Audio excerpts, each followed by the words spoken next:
নমস্কার, কেমন আছেন সবাই? বাংলা ইনফরমেশন ইউটিউব চ্যানেলে আপনাদের সবাইকে স্বাগত জানাই। আরো একটি নতুন ভিডিও নিয়ে যেখানে আজকে আমরা আলোচনা করব পশ্চিমবঙ্গ সরকারের একটি নতুন প্রকল্প, পুরনো প্রকল্প এবং নতুনভাবেই আবার আবেদন শুরু হয়ে গেছে। সেটা হচ্ছে বিনামূল্য সামাজিক সুরক্ষা যোজনা। তো এই যোজনার উপকারিতা কী কী, প্রয়োজনীয়তা কী কী রয়েছে, কীভাবে আবেদন করব, কী কী ডকুমেন্টস লাগবে, সব বিষয় নিয়ে আজকে আলোচনা করব। তো আলোচনা শুরু করার আগে সবার কাছে একটাবার বলি, আমার এই নতুন ছোট্ট ইউটিউব চ্যানেলটিকে তোমরা লাইক করো, সাবস্ক্রাইব করো এবং পাশে থাকা বেল আইকনটিকে অন করে আমার সঙ্গে থাকো, যাতে করে আমি প্রতিনিয়ত নতুন নতুন ভিডিও নিয়ে আসতে পারি। চলো আজকে আলোচনাটা শুরু করি। তো প্রথমেই জানতে হবে আমাদের, এটি হচ্ছে দুয়ারে সরকার প্রকল্পের একটি অংশ।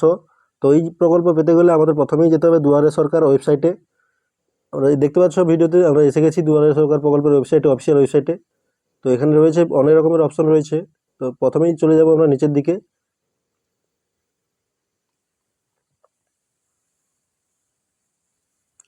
এখানে দেখতে পাচ্ছি নো ইওর স্কিমস বলে একটা অপশন রয়েছে, এখানে আমরা চলে যাব। তাহলে দেখতে পাবো বিভিন্ন রকমের স্কিমগুলো রয়েছে, 1 নম্বর, 2 নম্বর, 3 নম্বর, 4 নম্বর। আমরা আজকে যেটা আলোচনা করব সেটা হচ্ছে বিনামূল্য সামাজিক সুরক্ষা যোজনা, 20 নম্বরে রয়েছে। তো এখানে আজকে চলে যাব ভিউ স্কিম ডিটেলস। স্কিম ডিটেলসটি রয়েছে বিনামূল্যে সামাজিক সুরক্ষা যোজনা, শ্রম দপ্তরের অধীনে একটি প্রকল্প। যে সমস্ত পরিষেবা পাওয়া যাবে এই প্রকল্পের অধীনে সেগুলি হচ্ছে: 1, নথিভুক্ত সুবিধাভোগীদের জন্য সাধারণ আবেদনপত্র আপডেট করা, প্রকল্পে নথিভুক্ত সুবিধাভোগীদের জন্য ভবিষ্যনিধি পাসবই আপডেট করা। এবং কারা কারা এই সুবিধা পাবেন, বিনামূল্যে সামাজিক সুরক্ষা যোজনায় নথিভুক্ত সুবিধাভোগীরা এই সমস্ত পরিষেবা পেতে পারেন। নথিভুক্ত সুবিধাভোগীর মৃত্যু হলে তার মনোনীত ব্যক্তি অর্থাৎ নমিনি এই সুবিধা পেতে পারবে। কি কি নথি প্রয়োজন হবে এই আবেদন করার জন্য? সাধারণ আবেদনপত্র আপডেট করানোর জন্য সঠিকভাবে পূরণ করা আবেদনপত্র ফর্ম 1, ব্যাংকের পাসবই আসল এবং প্রথম পৃষ্ঠার একটি ফটোকপি, প্রকল্পের পাসবই আসল এবং প্রথম পৃষ্ঠার ফটোকপি, আধার কার্ড আসল এবং একটি ফটোকপি, মনোনীত ব্যক্তি যার নমিনি রয়েছে আধার কার্ড আসল এবং একটি ফটোকপি অর্থাৎ জেরক্স কপি, মনোনীত ব্যক্তি অর্থাৎ নমিনির সেকেন্ড যদি থাকে বয়স্কের, ব্যাংকের পাসবই আসল এবং প্রথম পাতার একটি জেরক্স, পাসপোর্ট মাপের ছবি 2 কপি, খাদ্যসাথী ও স্বাস্থ্যসাথী কার্ড প্রত্যেকটি একটি আসল এবং একটি করে জেরক্স।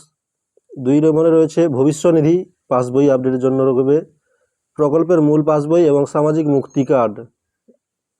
এবং এই সমস্ত প্রকল্পে আবেদনের জন্য যোগাযোগ করতে হবে তোমাদের দুয়ারে সরকার শিবিরে। কোনো রকম অনলাইনে আবেদন চলছে না, হবে না কোনো রকম অনলাইনে আবেদন। দুয়ারে সরকারের শিবির থেকেই তোমাদের আবেদন করতে হবে, বা আঞ্চলিক শ্রম কার্যালয় অথবা ব্লক পৌরসভা কার্যালয় থেকে আবেদন করতে পারবে। তো চলো সামাজিক সুরক্ষা যোজনার ফর্ম, অফিসিয়াল ফর্মটা একবার দেখে নেব। তো ভিডিওতে আমরা দেখতে পাচ্ছি এখানে প্রথমেই একদম অফিসিয়াল ফর্ম রয়েছে, অ্যাপ্লিকেশন নম্বর, এটা অফিস পূরণ করবে। কীভাবে পূরণ করবে এটা একটু দেখে নেব। অ্যাপ্লিকেশন নম্বর এটা অফিস পূরণ করবে, তোমাদের আবেদনকারীকে কোনো রকমভাবে এখানে পূরণ করার দরকার নেই, পূরণ করার দরকার নেই। তারপর রয়েছে এখানে একটা ছবি দিতে হবে এবং প্রথমে এখানে নাম থাকবে, ফাদার্স নাম থাকবে, মোবাইল নম্বর, বিপিএল যদি হয় বিপিএল এর নম্বর এবং ইয়েস হলে ইয়েস, ব্যাঙ্ক অ্যাকাউন্টের নম্বর, ব্যাঙ্ক এবং ব্রাঞ্চের নাম, permanent address, present address, name of the block বা মিউনিসিপ্যালিটি নাম দিতে হবে, গ্রাম পঞ্চায়েত বা ওয়ার্ডের নাম দিতে হবে, ম্যারিজাল স্ট্যাটাস দিতে হবে, ম্যারিড, আনম্যারিড, উইডো বা ডিভোর্সি হলে ডিভোর্সি দেবে, কাস্ট দিতে হবে এসসি, এসটি, ওবিসি, জেনারেল যদি কেউ হয়ে থাকো তো সেগুলো লিখতে হবে, রিলিজিয়ন লিখতে হবে, ডেট অফ বার্থ লিখতে হবে 13 নম্বরে। 14 নম্বরে রয়েছে এজ এবং 15 নম্বরে রয়েছে I am covered not covered under the employees provident fund, অর্থাৎ কেউ যদি প্রভিডেন্ট ফান্ডের টাকা পেয়ে থাকো তো সেখানে এটা দিতে হবে বা ইএসআই নম্বরটা দিতে হবে। তারপর রয়েছে I am self employed worker, worker engaged in the scheduled unorganised sector under the scheme, যদি আনঅর্গানাইজ সেক্ষেত্রে কাজ করে থাকো তো এখানে নামটা দিতে হবে। নেম অফ মাই অকুপেশন বা কী কাজ করছো সেই কাজের নাম দিতে হবে। এবং address of the establishment where I employed, অর্থাৎ যেখানে তুমি কাজ করছো সেই ঠিকানাও দিতে হবে। My monthly family income from all source, অর্থাৎ তোমার ফ্যামিলি ইনকাম সমস্ত ক্ষেত্র থেকে এটা দিতে হবে, ইনপুট করতে হবে এখানে। তারপরে রয়েছে 2 নম্বর পার্ট, এটা রয়েছে details of family members fully dependent on the applicant, অর্থাৎ বাদবাকি ফ্যামিলি মেম্বার যারা রয়েছে তারা যদি আবেদনকারীর উপরে ফুললি 100% ভাবে নির্ভরযোগ্য থাকো তো সেটা এখানে ইনপুট করতে হবে, কাদের নাম থাকবে এবং আবেদনকারীর সঙ্গে সম্পর্ক দিতে হবে এখানে, পুরুষ মহিলা কতজন আছে সেটা দিতে হবে, এজ দিতে হবে এবং আধার নম্বর অবশ্যই দিতে হবে সবার ক্ষেত্রে।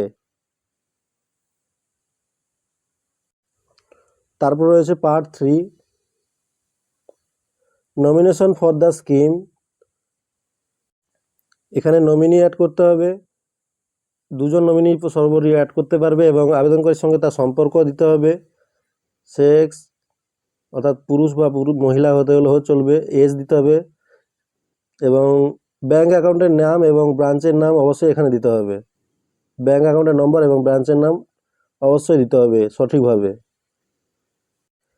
এবং আরও একটি রয়েছে পার্ট 4, সার্টিফিকেট, এমপি এমএলএ সভাধিপতি বা জেলা পরিষদের সভাধিপতি বা মিউনিসিপ্যালের মেয়র কর্পোরেশন অথবা মিউনিসিপ্যালিটি কমিশনার থেকে একটি সার্টিফিকেট অবশ্যই তোমাদের নিতে হবে এবং এখানে তার সই দিতে হবে, মেয়রের কাছ থেকে বা এমপি কাছ থেকে বা এমএলএ কাছ থেকে এখানে একটা সই সিগনেচার করে নিতে হবে, এখানে থাকবে সিগনেচার এবং ফুল নাম থাকবে এবং অবশ্যই সিলটা দিতে হবে, এখানে সিল সহ স্ট্যাম্পটা তোমাদের এখানে মারতে হবে, এখানে দেখা যাচ্ছে সিল।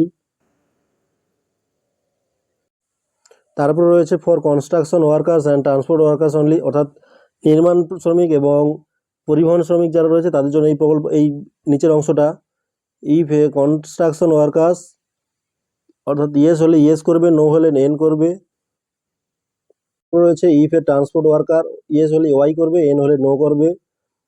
এবং তারপরে রয়েছে রিসিপ্ট, এটা তোমাদের কেটে আবেদন করার সময় অফিসে জমা দেওয়ার সময় এটা তোমাদের কেটে হাতে দিয়ে দেবে এবং এখানে অ্যাপ্লিকেশন নম্বরটা দেওয়া থাকবে এবং তোমার অ্যাপ্লিকেশন আবেদনকারীর নাম থাকবে এবং অ্যাড্রেস থাকবে এবং যারা অফিসিয়াল রয়েছে তাদের সিগনেচার এখানে থাকবে এবং সিল দেওয়া থাকবে।